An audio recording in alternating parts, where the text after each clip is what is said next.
Hey, and welcome to the Full Weight of Joy podcast, the podcast for women who are done stressing about the weight of the world, of expectations and settling for status quo, and ready to step into the full weight of joy. Joy in the journey, whether up or down, joy through the life's challenges, and joy in loving your life right where you are, even though sometimes we feel like chucking it all and moving to Bali. It's for women who are ready to step into who God called them to be. He chose you to be in this world. He created you for a specific purpose. God called us to be the light on a hill, and by embracing who you are and whose you are, you can stand on that hill and shine. The best part, when you're standing next to another woman who's also on the journey, the world gets brighter. My name is Tami. I am your host and a master certified life coach and a trained therapist. For over a decade, I've been helping women do just that. Step into who they're called to be and shine. Are you ready, friend, to start your journey? Let's do this.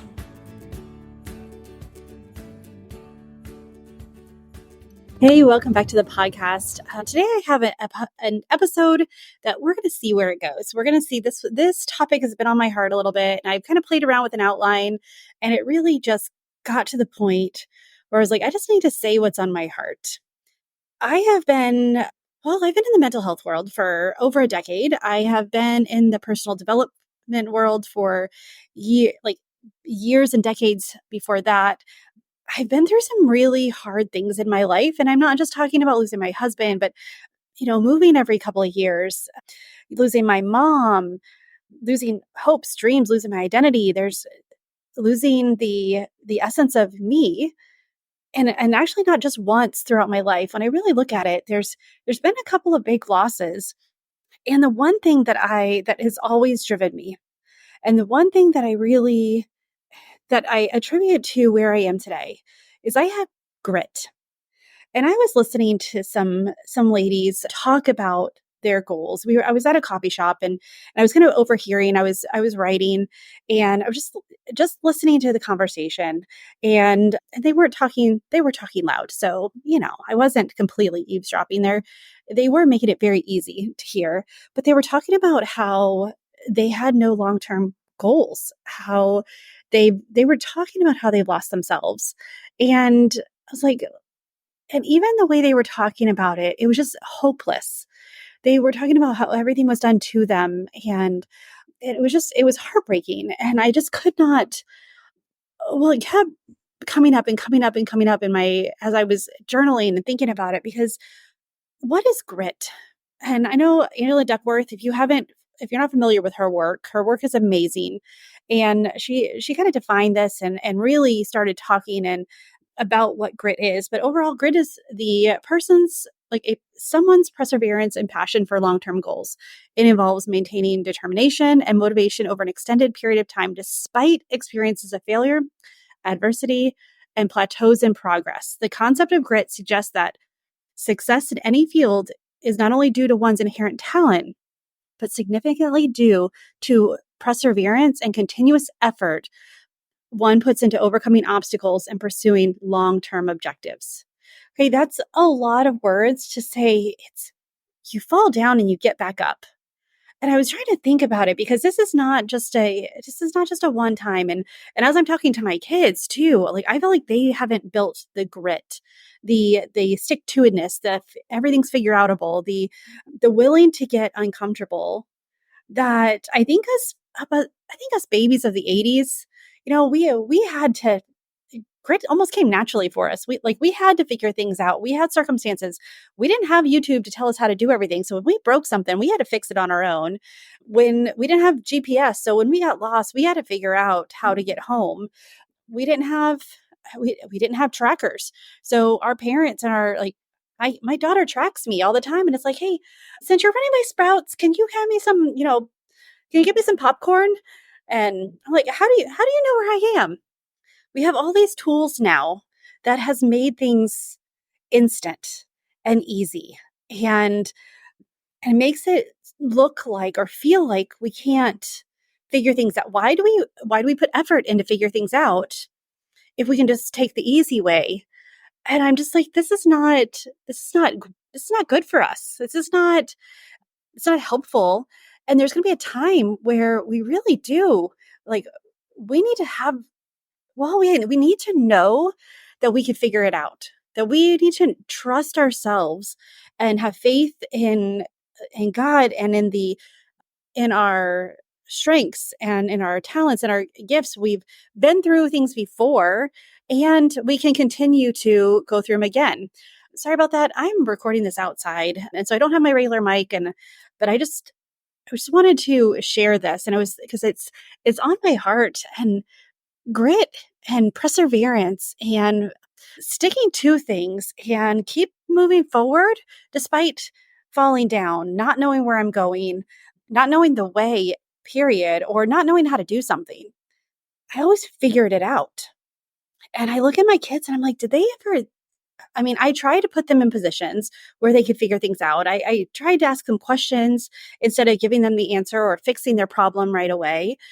And still, it seems like they don't have the grit. And so I was doing some research to see if I'm the only one who thinks that this is happening or what is what's going on with this? Because if we don't learn grit, if we don't put effort into things that we want, first of all, let's just talk about the fact that our long-term goals, like they're not if they were easy, they would be short-term goals or they wouldn't be goals. We would just go get them.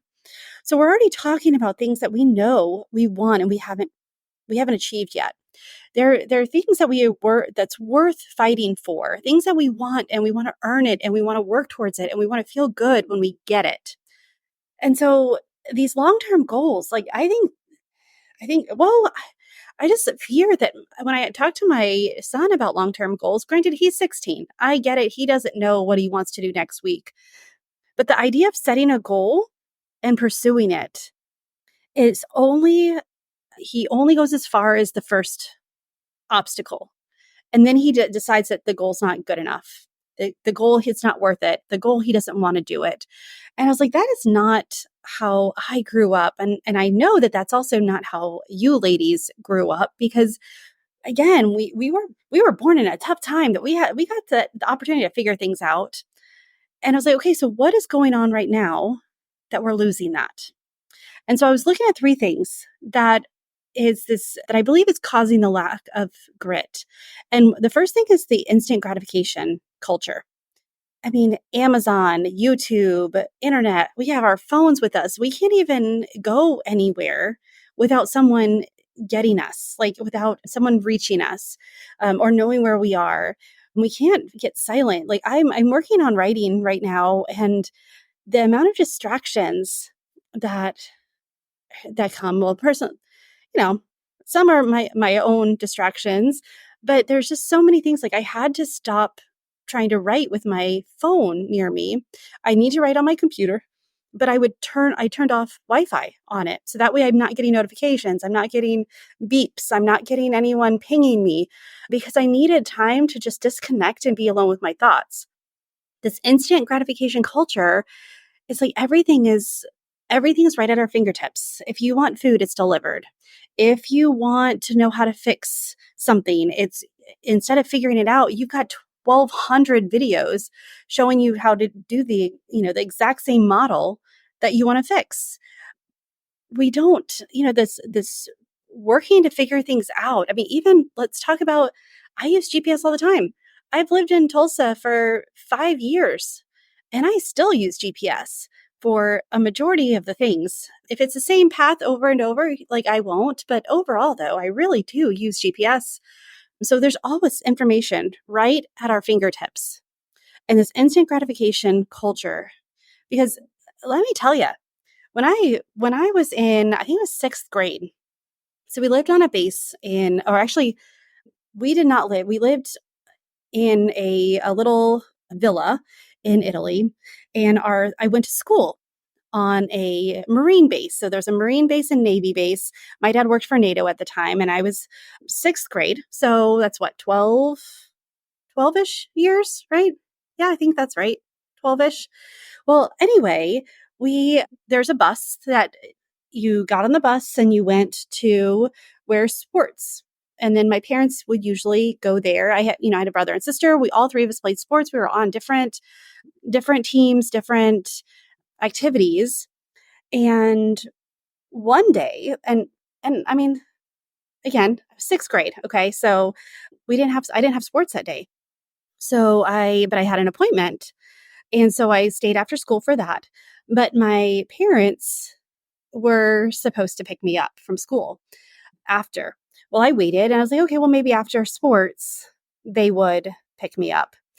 And at this point, I found a phone and I used the office phone and I called and the voicemail picked up. And so I left a voicemail and still I'm like, okay, well, it's getting dark. I couldn't imagine either of my kids doing this, but I found my way home. Like it's a 15 to 20-mile trek and I took the Italian buses and I got home and my family was all there and they're like, "Where were you? You weren't at the sports." I was like, "I didn't have sports today. I had school event." And they're like, "Oh, we're wondering where you were." But the point is I figured out how to get home. I was in another country. My granted, I knew a little bit. I lived there for a little while at that point, so I knew kind of the names of things. But I was 12 years old, figuring out how to get from school to home, and my parents had no idea where I was. Now, now, like what that doesn't happen. That doesn't happen. My son goes to the grocery store and I know where he is. That's one of the things that I like with him driving. I was like, "No, you're fine by and I'm going to track you." I was like, I'm not going to turn it on. I was like, I'm not going to go and check it. I'm not going to check to make sure he's where he is supposed to be because I'm going to trust him. However, it's there if I need it. And if he ever makes me need it, then we're having a whole nother conversation. But still, like the grit, like I figured it out. But this instant gratification, like at this point, if I didn't have my GPS, it'd be really hard for me to get from west side of Tulsa to east side of Tulsa to, home. It would I would have to I'd have to I'd be driving around for a little bit. There's a couple things now that it's been 5 years, so I could kind of get my way around. I know a couple of big roads, and if I can get to those, I knew, but still, it would take like I would have a little bit of panic. And that's instant gratification. We depend on information being fed to us.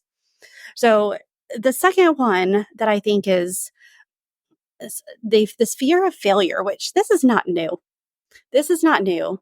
But what is new is that we don't see everyone's failures. We see all of their successes and we believe that they got success immediately. Excuse me. Between the cars driving by and then just anyway, these successes that we see, we don't see how many times they fell down. We don't see how many times they got back up or how many detours or missteps. We don't see how many times they tried. We d- we just see and this pressure to succeed, the pressure to make everything look effortlessly, like this Pinterest culture. Like yeah, like how many times have you tried to bake a cake or something and it doesn't look beautiful? And then this fear of, well, if I can't make it magnificent, if I can't go over the top, then what's the point? Or this pressure to succeed and the fear of failure amplified by social media and societal pressures and expectations. Like there's so much, and even, yeah, like just the pressure of what will people think if I fail? Let me tell you, I have become very familiar with failure. I have become very familiar with goal setting and failing and not meeting the goals that I set out to meet. I learn a lot from that. I have tried different meals and those don't go well. I've tried different things with parenting and things backfire. I've tried like even with relationship and things there's steps and friendships and things like there's failures, but remember, failure is the first attempt at learning. Like we get to fail, we get to fall, and then we get to get back up. But the adversity to failure makes it so people are paralyzed and don't start. They don't start. And so how are you going to overcome failure? How are you going to build grit? Because I do believe grit is a skill. It's a muscle. It's not easy to plateau. It's not easy to hit adversity or to even have a really good friend tell you that your idea, like that you're never going to be successful, or that it's not going to work, or that you don't have what it takes to do that.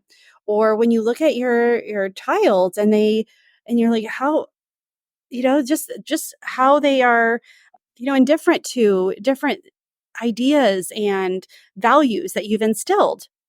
So this is not, we take failure so personally and we look at it as a finality, and it's not a failure. It's not a final decision. The only final decision is when you don't get back up.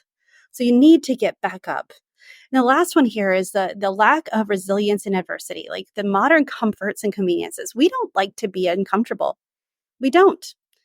Like I was, well, like I don't like to be uncomfortable. I've gotten to the point where I'm like, well, I'll pay for comfort. I will, I'll save for this because I want to do this, or this, the idea of growing, this lack of resilience in adversity is we have, we have really stepped away. And I'm trying to gather my thoughts here and like come up with a story that like will show you that no, I get in this bubble where I do the things that are familiar. And that's one of the things with this podcast that I'm branching out a little bit. I'm doing more interviews. I'm changing away some of the things, some of the themes that I talk about, still going to be purpose and identity and still going to be very faith-based, because honestly, I believe our purpose comes from the Lord. And well, how are we going to really know ourselves until we know who created us and why? So that kind of stuff isn't going to change, but I am going to get uncomfortable and do more interviews and talk about a little harder subjects, ones that I've been wrestling with or ones that I found helpful, because I know that if I'm uncomfortable and I break through, then like when I see others get uncomfortable and break through, it inspires me. And so that's what I want to do for you is I want to help you step out of this comfort zone that's making you feel like you're less than, or making you feel like there's more to life, and step into this discomfort and grow and work on your grit muscle. But so what can we do? What can we do to start building grit in our life? Well, first of all, is start setting goals again. When I lost my husband, it was several years before I could start looking towards the future planning or dreaming again, opening up. And actually it was setting down the protections that I had put on the armor of the protection armor that I put on myself to be able to start dreaming. Because when you have all of your dreams crash in an instant, all of them in an instant, your body, your brain, your will is like, we're not doing that again. And so I locked that down, and it was hard to dream, but I had to start tearing that apart, and I had to start setting goals. And I started with, 3-month goals and 6-month goals. And now again, I have 5-year goals. Now I don't have 10-year goals. I've learned that I don't even want to have 10-year goals. I like to set a more of a shorter term, like a year or 3 years, and even leave those as intentions and leave them open. But look at long term as in, what kind of life do I want? What kind of character do I want to build? And what do I want to be able to say about my life? But by by deciding those and having goals, you're going to build grit. You're having a strong sense of purpose can fuel your motivation. It can fuel you. And you can get up, because it's when you fall, when you have a strong sense of purpose, it's a whole heck of a lot easier to get up than if you're just like, well, I tried, and what does it matter anyway? Well, it matters because God called you to something that is amazing. He's called you to shine in a way that the world needs. He's called you in a way that your friends need, your family needs, your community needs. That's why we get up. So develop a growth mindset. I've talked multiple times about this, a growth versus fixed mindset, and believing in that you can develop skills, that we can stretch and we can grow this. And instead of thinking that everything is limited to what we can see and believe and do now. So allow yourself to have that growth mindset of, I may not know this yet, but you keep going. See what's possible. See the yes and the ands in your failures, in your problems, in the things that are that your dreams. So set those goals, develop a growth mindset, cultivate perseverance. Find something that you want to do every day and do it.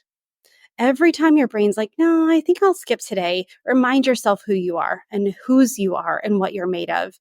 Break down larger goals into smaller tasks, like break them down into daily activities and then track them. And then just ask yourself, am I someone who gives up on me? No. So cultivate that perseverance. And these all, like, it's going to build that muscle of grit. We're going to fall. There's going to be times that you're like, like, okay, I'm going to drink my 4 gallons of water a day. And one day you're going to drink one. That's okay. Because you know what? The consistency there is there. And tomorrow you can pick it back up. So the next one is seek discomfort. Challenge yourself. Set a goal that you can't see how it's going to come. Like, acknowledge your God train. Acknowledge it and embrace it, and then ask Him to show you how to get uncomfortable to step into it. Embrace failure as a natural part of learning and see it as an opportunity, not a limitation. We want to develop resilience and adaptability. Everything is figure outable. You can find the and in a situation. And so we get to explore that. And this next one is one of the most important things that you can do is build a supportive network. Surround yourself with people who have grit, who are willing to work on grit, who are willing to inspire you and push you to keep going on your goals, even if they don't understand it. Like, seek models, mentors, seek role models, talk to people who've done what you are considering doing. Talk to people who've done it before. Talk to people who are doing something similar but different. Talk to someone who has pushed themselves past what their brain tells them is possible and gone for it. Read stories about people overcoming. I just watched the movie of The Boys in the Boat and talking about the crew. It's a really good movie. Really good movie. I actually want to watch it with my kids again. It was a great family movie, and it was about perseverance. And it's the boys in the boat that, well, I won't give away the ending, but these boys in the boat, they weren't like everyone else. They had a need, a drive to win. Like, this was their only option. And so they pushed past their physically and mentally what their bodies told them was capable, and they succeeded. And so, but when we build supportive networks, it gives us the ability to do that. One of those boys in the boat on their own couldn't have done it. But when they had each other to keep going and they started doing it for the person behind them and the person in front of them versus just doing it for themselves, all of a sudden it becomes possible. So get honest with yourself. Where's your grit muscle at? 1 to 10. Because it used to be, I would say my grit muscle used to be a 7 or 8, maybe even pushing a 9. And I think I've gone a little bit soft in my older age and in the age of comfort and information and the age of, well, it just all those things, the instant gratification, the fear of failure, and the lack of resiliency. When things start coming easier, or when we stop doing things that challenge us, of course it's going to be, life is going to be easier. So I was looking at, like, what can I do? Because I want to start building that muscle again. I want to encourage my kids to build it as well. So I'm looking at different goals and well, and God reminded me what I'm doing with this business and give it my all and push towards something, push to another level. So look at your grit degree right now, 1 to 10. What is your grit? What was it before when you were at your grittiest? What was it, and what made you that gritty? What can you do today to help you build that grit muscle, that if we don't have it, we can't persevere. If we don't build that muscle, it doesn't just show up when we need it. Like, we're going to have to build it again, and we have to fight for it. And ladies, it's worth fighting because our purpose is worth fighting for. If you want to know what your purpose is, if you want to discuss this, let's get on a call with me and let's talk about what your God dream is, what your purpose, how, like, why you were created, and what goal is there for you?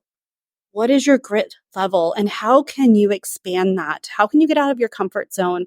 And not only do that is and allow yourself to fail and let your kids see that you failed and then you got back up. What would it look like to not appear to have everything perfect? Because let's face it, none of us do. Our social media may look like it's all filters and everything is awesome. And even when you have a good life, I have a good life. It still has its challenges. I still need grit. And so I'm going to get honest with myself, and I just want to challenge you to get honest with you. Get honest with yourself and ask yourself, what can you do to build grit? What can you do to build it in your family? What are some long-term goals that you've been putting off that are deep in your knower and you haven't experienced yet? Ones that you've been playing around but you haven't acknowledged because you're afraid of what happens when you do, because then all of a sudden it becomes your responsibility. What happens if you get what you're dreaming about? What happens if you're making that impact or starting that business or creating that family or whatever your God dream is? What if you said yes to it no matter what? No matter how, not knowing what it looks like, but just knowing that you're going to build the consistency, you're going to build the perseverance, you're going to build that growth mindset, and you're just going to go for it and allow yourself to fall and then get back up and keep going.